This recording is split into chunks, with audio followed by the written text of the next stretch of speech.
আকির নামক একটা গাধা, সে নবীর বিরহ সইতে পারে না। বর্তমান আধুনিক যুগে, বর্তমানে আমরা বাংলাদেশের মানুষ হিসেবে যদি একটু বিবেক বিবেচনা করি, আমাদের কাছে বন্ধু গাধা এমন কোন গুরুত্বপূর্ণ প্রাণী না, ঠিক কিনা বলেন? বাংলাদেশে 1000টা গ্রাম খুঁজলে একটা গাধা খুঁজে পাবেন না। আমি 2018-তে আমার জীবনে সর্বপ্রথম গাধা দেখেছিলাম আজমিরে খাজা গরিবে নওয়াজের রওজার প্রথম গেইটে। তাদের পিঠের উপর বড় বড় মাল বোঝাই করে ছেড়ে দেয়, তারা আপন মনে গন্তব্যে পৌঁছে দিয়ে চলে আসে। বন্ধু, আমরা নবীর উম্মত দাবি করি, আমরা আখির নবীর উম্মত দাবি করি, সুন্নি জামাত দাবি করি, ইমানদার দাবি করি, কিন্তু আমাদের ইমানটা কতটুকু দুর্বল সেটা আমরা আজও পর্যন্ত একটু চিন্তা করে বের করতে পারলাম না। বন্ধু, আমার নবী যখন এই পৃথিবী ছেড়ে চলে গেল, আকির নামক গাধাটার নাম হলো আকির। আকির নামক এই গাধা নবীর বিরহ সইতে পারে না, শুধু কান্দে। গাধার জবানে শুধু একটা শব্দ বন্ধু ছিল রে, গাধা শুধু একটা শব্দই তার জবানে ছিল, কোথায় গেল গো প্রাণের নবী? আর কি জীবনে কোনদিন চরম চক্ষু দ্বারা দেখব না? কোথায় হারিয়ে গেল প্রাণের নবী? জীবনে আর কি কোনদিন নবীর দিদার লাভ করতে পারবো না? জীবনের তরে বুঝি প্রাণের নবী হারিয়ে গেল। বন্ধু, এই বানাসুয়া বড় আটোরা গ্রামের মানুষগুলো কোথায় রে ভাই? আমার বাবা, আমার মা বোনদেরকে ডেকে ডেকে বলবো, কেমন করে প্রেম করতে হয় নবীর সঙ্গে শিখে নাও। আকির নামক গাধা কান্দে, জীবনে কোনো দিন কি নবীর দিদার পাবো না। বন্ধু, 3 দিন 3 রাত্র, মতান্তরে 4 দিন 4 রাত্র আকির নামক গাধা বন্ধু কোনো খাবার পানি স্পর্শ করে না, শুধু জবানে একটাই শব্দ, কোথায় রে আমার প্রাণের নবী? আর কি জীবনে কোনো দিন প্রাণের নবীর দিদার লাভ করতে পারবো না। বন্ধু, বানাসুয়ার মানুষগুলো কোথায় রে? হৃদয়ের জানালা খুলে বন্ধু সবাই শোনো, আমি আমার মা বোনদেরকে ডেকে ডেকে বলবো, ওই রকম প্রেম যদি করতে পারি বন্ধু, তাহলে কবর হাসর মিজান ফুলচেরাত আমার আপন হবে। আকির নামক গাধা 3 দিন 3 রাত্র, মতান্তরে 4 দিন 4 রাত্র কোনো খাবার পানি স্পর্শ করলো না। 3 দিন 3 রাত্র, মতান্তরে 4 দিন 4 রাত্র পড়ে ওই গভীর সমুদ্রে ঝাঁপ দিয়ে তার নিজের জীবন সে নিজে বিলিয়ে দেয়। জোরে জোরে বলুন না আল্লাহু আকবার।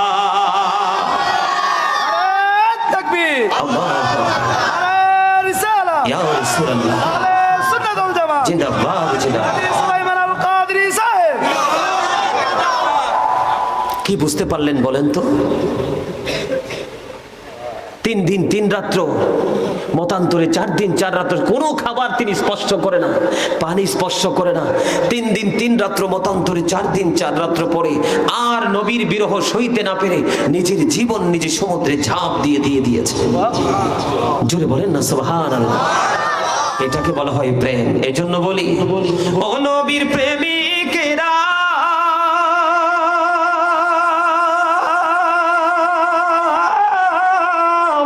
দিশেহারা মরণের ভয় করে না, প্রেম তো মরে না। বলেন, ও নবীর প্রেমিকেরা,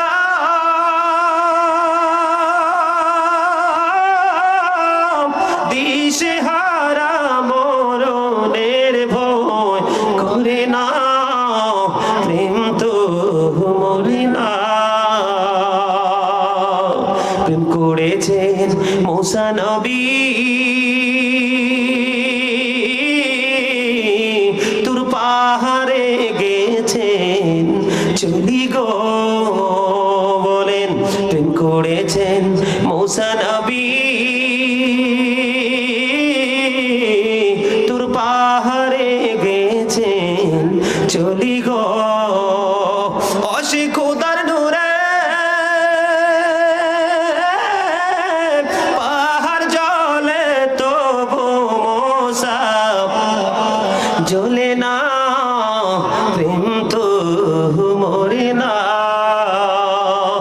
জোরে বলেন না মারহাবা, আরো জোরে।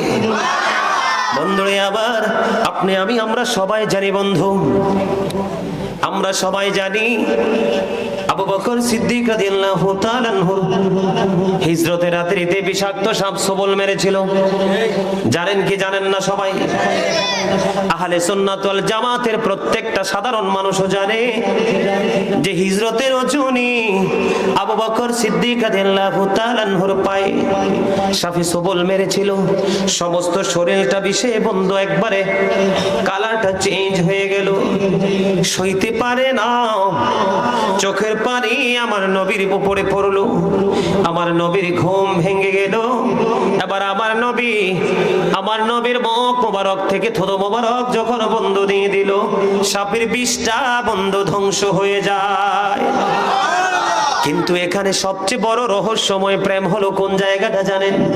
এখানে সবচেয়ে বড় প্রেম হলো আবু বকর সিদ্দিককে আমার আল্লাহ সিদ্দিকে আকবর বলেছেন, ইসলামের প্রথম খলিফা। যেই আবু বকরের গোড়ার খুরার নিচের 3 আঙ্গুলের একটা চিমটি মাটি যদি একটা পাল্লায় বন্ধ তুলে দেওয়া হয়, আর ওই গাউসে পাক থেকে ধরে কিয়ামত পর্যন্ত পৃথিবীর বুকে যত আল্লাহর ওলি পয়দা হবে সবাইকে যদি একটা পাল্লায় তুলে দেওয়া হয়, সাহাবীর গোড়ার খুরার পায়ের নিচের 3 আঙ্গুলের এক চিমটি মাটির ওজন ভারী হবে।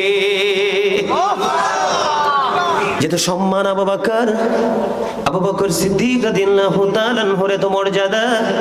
আমার প্রশ্ন বন্ধু, সাপটা কি বোঝে না সে যে নবীর প্রিয় সাহাবী? সাপটা কেন কামড় দিল? প্রশ্ন আসে কি আসে না? কথা বলেন, প্রশ্ন আসে কি আসে না? বন্ধুরে আবার সাপটা কেন আবু বকরের পায়ের মধ্যে বন্ধু সবল মারলো?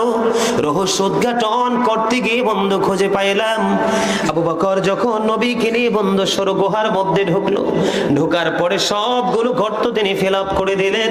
একটা গর্ত ফিল আপ করার মতো কোনো কিছু ছিল না। তখন আবু বকর সিদ্দিক রাদিয়াল্লাহু তাআলা আনহু এই গর্তের মুখটার দিকে পাটা দিয়ে বন্ধ মুখটা বন্ধ করে দিলেন। কি করে দিলেন? মুখটা বন্ধ করে দিলেন। মুখটা বন্ধ করতে দেরি রে ওই সাপ আবু বকরের পায়ে সবল দিতে দেরি না। বন্ধু, সাপের আবু বকর সিদ্দিক রাদিয়াল্লাহু তাআলা আনহুর সাথে কোনো শত্রুতা ছিল না, কোনো দ্বন্দ্ব ছিল না। সাপ মনে মনে বলতেছে, বন্ধু রহস্য খুঁজে পাইলাম। এই সাপটা যেদিন আবু বকর সিদ্দিক রাদিয়াল্লাহু তাআলা আনহুর পায়ে সবল মেরেছিল, ওই দিন পর্যন্ত এই সাপের গর্তের মধ্যে বসবাসের বয়স চলতেছে 1500 বছর। আরে আল্লাহু আকবার বলেন না, আরো জোরে। বন্ধুরে আবার আবু বকর যখন সাপের মুখের মধ্যে পাটা লাগাইয়া দিল, এবার সাপ একটা ডাক দিয়ে বলে, রে আবু বকর পা সরাইয়া নাও গো। ও আবু বকর, আজ থেকে 1500 বছর আগে থেকে আমি এই গুহার মধ্যে অবস্থান করতেছি শুধু প্রাণীর নবীর দিদারের আশায়। বন্ধুরে আমার ওই সাপ আবু বকরের পায়ে সবল মেরে দিল। সবল মেরে বলল, আবু বকর পা সরাইয়া নাও গো, আমি আমার প্রাণের নবীকে প্রাণটা ভরে দেখব। জোরে জোরে বলেন না সুবহানাল্লাহ। সাপের প্রেম, কিসের প্রেম? কথা বলেন না। ওই দিকে পাইলেন কিসের প্রেম? গাধার প্রেম। এই দিকে পাইলেন বন্ধু কার প্রেম? সাপের প্রেম। বন্ধু, নবীর সাথে প্রেম করতে পারলে আপনার দুনিয়াও বন্ধু হবে সুন্দর, পরকাল আলোয় আলোয় ভরে একবারে আলোকিত হয়ে যাবে, অন্যথায় জীবন বিনষ্ট হয়ে যাবে। আবু বকর সিদ্দিক রাদিয়াল্লাহু তাআলা আনহুর জীবনের ঘটনা। হযরত ওমরের বাবা হযরত ওমর রাদিয়াল্লাহু কে পাগল বলল। জোরে বলেন না নাউযুবিল্লাহ। কি বলল? পাগল বলতে দেরি রে। ওমর একটা সেকেন্ড বন্ধু দেরি করলো না, সঙ্গে সঙ্গে উন্মুক্ত তরবারি হাতে নিয়ে বাবার দেহ থেকে কল্লাটা নামাইয়া দিয়েছে। জোরে জোরে বলেন সুবহানাল্লাহ। নবীর ভালোবাসা কেমন, নবীর প্রেম কত গভীর বন্ধু। একটা সেকেন্ডের জন্য নবীর প্রেমকে কলুষিত হতে দেয়নি। আরো জোরে বলেন না সুবহানাল্লাহ। বন্ধুরে আমার, আমি আজকে নবীর প্রেম আপনাদেরকে শিখাবো, কারণ এখন বর্তমানে কিছু ডিজিটাল মৌলবী বের হয়েছে। কি মৌলবী? কথা কয় না। ডিজিটাল মৌলবী শুধু বন্ধু কোরআন আর কোরআন, কোরআন আর কোরআন, কোরআন আর কোরআন, শুধু কোরআন, হাদিসের নাম নাই, নবীর প্রেম নাই, নবীর পরিবারেরও প্রেম নাই, অথচ নবী এবং নবীর পরিবার আমাদের জন্য ঈমান। আল্লাহর হাবিব বলে দিয়েছেন, কয়লা মান সাব্বা নাবিয়্যা ফাকতুলহু, নবীকে যারা গালি দিবে, নবীর সাথে যারা বেয়াদবি করবে, আমরা উম্মত হিসাবে নবী আমাদেরকে অর্ডার দিয়ে দিয়েছে, সঙ্গে সঙ্গে তাকে কতল করে ফেলো। কি করে ফেলো? কথা বলেন না কেন? নবীর চাইতে মসজিদের ইমাম সাহেব তো জন্মের বেয়াদব। কিসের বেয়াদব? জন্মের বেয়াদব। নবীকে দাঁড়ায়া সালাম দেয় না, মিলাদ পড়তে গেলে কয় বেদাত। কথা বলেন না কেন? আমি কেন এসেছি বড় দুঃখ নিয়ে কথাগুলো বলছি। দেখেন, আমার নবী বলেছেন, ক্বালা মান সাব্বা নাবিয়্যা ফাকতুলহু, নবীকে গালি দিলে, নবীর ইজ্জতের চাদর ধরে টান দিলে তাকে হত্যা করে ফেলো। ওমান সাব্বা আসহাবি ফাদরিবহু, সাহাবায়ে কেরামদেরকে যখন গালি দিবে, তাদের শানে যখন আঘাত করবে, তাদেরকে তোমরা বাইন্দা পিটাও। আমি বলিনি, হাদিস শরীফ বলছে। হাদিস শরীফ আমার নবীর ভাষা। নবীর কথা সত্য না মিথ্যা? আজকে আমরা ইমানদার দাবি করি। দাদা ভাই আমার দিকে তাকান। আমরা আমাদেরকে ইমানদার দাবি করি, আমাদেরকে মুসলমান দাবি করি, নবীর ইজ্জতের চাদর ধরে টানা হেসরা করে। ঠিক কিনা বলেন? ওমর বলল, নবী গো, ও প্রাণের নবী, আমি আমার জীবন ছাড়া সব কিছুর চাইতে আপনাকে বেশি ভালোবাসি। নবী একটা ডাক দিয়ে বলল, ওমর, এখনো তুমি মুমিন হতে পারো নাই, কারণ আমি নবীকে, তুমি ইমানদার হতে হলে আমি নবীকে জানের চাইতে বেশি ভালোবাসতে হবে। ওমর এসে পড়ে বলল, ইয়া রাসূলুল্লাহ, ইয়া হাবিবাল্লাহ, নবী গো, আমি আপনাকে আমার জীবনের চাইতে বেশি ভালোবাসি। এবার ওমর ডেকে ডেকে বলল, আমার নবী একটা ডাক দিয়ে বলল, ওমর, এখন তুমি মুমিন হয়েছো। ওমরের সিনাই কি প্রেম কম ছিল? কথা বলেন। নবীর কথার উপর কণ্ঠস্বর কি উঁচু করা যাবে না? লা তারফাউ আসওয়াতাকুম ফাওকা সাউতিন নবী। হাফেজ সাহেবরা আসেননি এখানে? আসেনি কোরআনে? আল্লাহ বলছেনি? আসেনি? আল্লাহ বলেছে, নবীর কণ্ঠস্বরের উপর তোমাদের কণ্ঠস্বর কি উঁচু করিও না। এক্সাম্পল দিয়েছে বন্ধু হযরতে ওমর। আমার নবী একদিন একজন ইমানদার, ইমানদারটা হলো মুনাফিক মার্কা মুসলমান, মুসলমান এবং একজন বেঈমানের বিচার করলো। দুইজনের বিচার আমার নবীর কাছে আসলো বন্ধু। বিচারটা যখন আসলো, রায় চলে গেল বন্ধু বেঈমানের পক্ষে। কার পক্ষে? বেঈমানের পক্ষে নবীর রায়টা চলে গেল। চলে যাওয়ার পরে বেঈমান মেনে নিল বন্ধু, কিন্তু মুনাফিক মার্কা মুসলমান মানে না। এবার ওই মুনাফিক মার্কা মুসলমান মনে মনে চিন্তা করে, আমি এই বিচারের জন্য পৃথিবীতে, এই দুনিয়াতে আরেকজন জাজরাইল বিচারক আছে, কয়কে? কয় হযরতে ওমর। আমি বিচারের জন্য ওমরের কাছে যাব। এবার বন্ধু হযরতে ওমরের কাছে বিচারের জন্য গেলেন। যাওয়ার পরে ওই বেঈমান বলল, ওমর, তোমাদের নবী মুহাম্মদ তো একবার বিচার করেছে, বিচার করার পরে আর কি বিচারের কোনো বাকি থাকে কিনা? এবার ওমর একটা ডাক দিয়ে বলল, আমার নবী কি একবার বিচার করেছে? কয়, ওমর, তোমাদের নবী তো একবার বিচার করেছে, রায়টা আমার পক্ষে এসেছে। এবার ওমর বলল, তোমরা দাঁড়াও। এবার এখানেই বন্ধু দাঁড়িয়ে গেলেন। দাঁড়িয়ে যাওয়ার পরে এবার বন্ধু ওমর ঘর থেকে বেরিয়ে তলোয়ার নিয়ে আসলেন।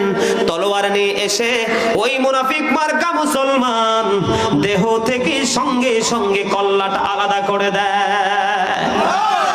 বলেন না সুবহানাল্লাহ।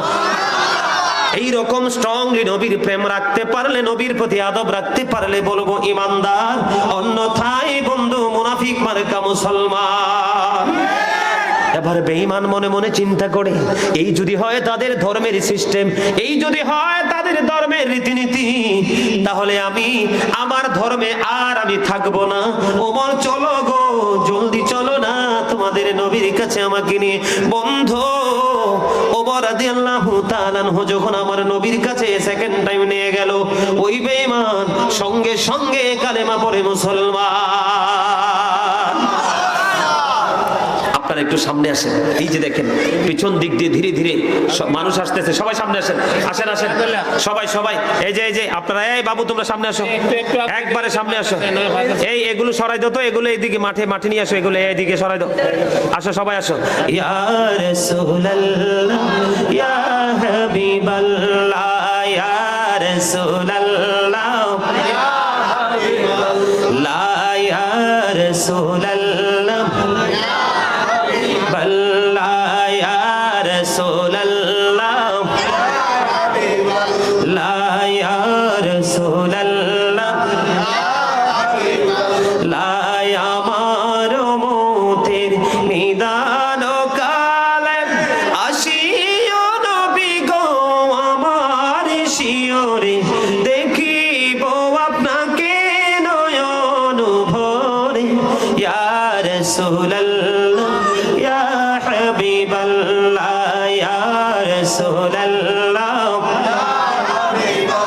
الصلاة والسلام عليك يا رسول الله। আলহামদুলিল্লাহ বলেন। নবীর প্রতি যদি দুরূদ মুহাব্বতে পড়তে না পারেন, নবীকে যদি সালাতু সালাম দুরূদ সালাম দিতে না পারেন, আপনার নামাজের মতো গুরুত্বপূর্ণ ইবাদত পর্যন্ত বাতিল হয়ে যাবে। নামাজও কবুল। আরে ভাই কেন বুঝেন না? হযরত মুহাম্মদ সাল্লাল্লাহু আলাইহি সাল্লাম was born in Arab country. His father's name was Abdullah. His mother's name was Amina. His father said died before he was born. He lost his mother in his childhood. He was very truthful. জোরে বলেন আল্লাহু আকবার। আমার নবী ছিলেন শ্রেষ্ঠ সত্যবাদী। আল্লাহ আমাদেরকে বলেছে অকলু কাওলান সাদীদা, আল্লাহ বলেছেন সে দ্য রাইট থিং, সত্য কথা বলো, সঠিক কথা বলো। আল্লাহ বলেছেন ইয়া আইয়ুহাল্লাযীনা আমানু ও আনফুসাকুম ও আহলিকুম নারা, আল্লাহ বলেছেন O believers save yourselves and your families from the fire, Allah বলেছেন তোমরা জাহান্নাম থেকে বাঁচো গো, তোমাদের পরিবারকেও জাহান্নাম থেকে বাঁচাও। সুবহানাল্লাহ কোন কিল্লে, আরে আরো জোরে। নির্বাচনের সময় অমুক ভাইয়ের চরিত্র ফুলের মতো পবিত্র, আমি বলি হে বেটা নামাজ পড়ে না ঠিক মতো একক তো জিটাও তো ভালো করে কইতে পারো না, জোর কাল্লাই রাখছো। মাঠে ফুটবল খেলে খোয়ানের লাই একটা দিবা ইড আর একটা দিবা ফিডা, নাম হলো ক্রিকেট, এটার লাই রাখছো নাকি আর্জেন্টিনা ব্রাজিল নিশিরাত খেলবো আর তোমরা শীতের মধ্যে দাঁড়ায় দাঁড়ায় সাইবা, এটার লাই রাখছো? মসজিদ আইলে মাদ্রাসায় আইলে মাহফিল আইলে জোর কমি যায়। আর যত নষ্ট কাজ আছে দুনিয়ার হেনে গেলে এনার্জি ফিলিংস যে করতেই আসে, কারণ শয়তান চাইরো কাজ দিয়ে খুঁটি দাঁড় করায় দেয় বডি, নাচতে থাক। আর এখানে আইলে সাইলেন্ট মোডে থাক। আরে আমরা মুসলমান কোন জাতের মুসলমান? আমরা তো ম্যাক্সিমাম। আল্লাহ আমার নবী সম্পর্কে বলেছে ওয়া ইন্নাকা আলা খুলুকিন আযীম, আল্লাহ বলেছেন you are a good characters, আমার নবী উত্তম চরিত্রের অধিকারী। ঠিক কিনা বলেন? আর আমাদের বিবেক বিবেচনা মাথা থেকে পা পর্যন্ত যদি তাকাই তাহলে বলবো ইউ আর এ ক্যারেক্টারলেস। ঠিক না ভাই? ঠিক। ম্যাক্সিমাম লোকই তো চরিত্রহীন, কথা কন না কেন? আরে ভাই শুধু অবৈধ মেলামেশা করলেই তাকে চরিত্রহীন লম্পট বলে না, মিথ্যা বললেও সে চরিত্রহীন, সুদ খাইলেও সে চরিত্রহীন, মা বাবার সাথে খারাপ ব্যবহার করলেও চরিত্রহীন, আর নবীর সাথে বেয়াদবি করলে সে কাফের। স্ট্রেট ফরওয়ার্ড কথা, ভালো লাগলে বুকে সিনাই ঢোকাও আর নাইলে আউটসাইডে রেখে দাও। আল্লাহ কি কইছে? কইতাম নি? আরে মিয়া নবী সম্পর্কে কথা কইলে অনেকের গায়ে আগুন লাগে, এটি জীবনেও মুসলমান না, এটি শুধু দাড়ি আর টুপি পাগড়িয়ে মুসলমান। বিরিয়ানি পাটি মুরগি গোস্ত কুরমা ফলা উটের গোস্ত খাসির গোস্ত দাওয়াত দিলে খাইবো, এই মার্কা মুসলমান। প্রকৃত এদের ভিতরে ঈমান। নবী সম্পর্কে কি তথ্য দিব? কালেমার দিকে নজর দাও, লা ইলাহা ইল্লাল্লাহ, there is no god but Allah, মুহাম্মাদুর রাসূলুল্লাহ সাল্লাল্লাহু আলাইহি ওয়াসাল্লাম is the messenger of Allah. একদিকে তাওহীদ, আরেকদিকে রিসালাত, একদিকে স্রষ্টা আরেকদিকে সৃষ্টি, একদিকে আল্লাহ আরেকদিকে আল্লাহর হাবিব। তুমি জুদা করবা কেমনে? আল্লাহ কয় আপন নূর হইতে খোদা হইলেন জুদা, জোশ মারিল এশিকের দরিয়ায় রে, সময় যায় ফড়ু দুড়ুতে নবী মুস্তাফায়। ঠিক কিনা? আরো জোরে। তুমি জুদা করলে লাভ হইতো না, এটা হুদা হুদা কাম, জুদা মানে হুদা, কোনো লাভ নাই। আল্লাহ এমন ভাবে নবীকে অ্যাডজাস্ট করছে, আল্লাহর ফরজ যেখানে নবীর সুন্নত সেখানে। রমজান মাসের দিনটা আল্লাহ কয় হাবিব এটা আমার ভাগে নিয়ে নিলাম, একটা রোজা ফরজ, আর রাতটা পুরোটা আপনার ভাগে দিয়ে দিলাম 20 রাকাত তারাবি, সবটা সুন্নাত।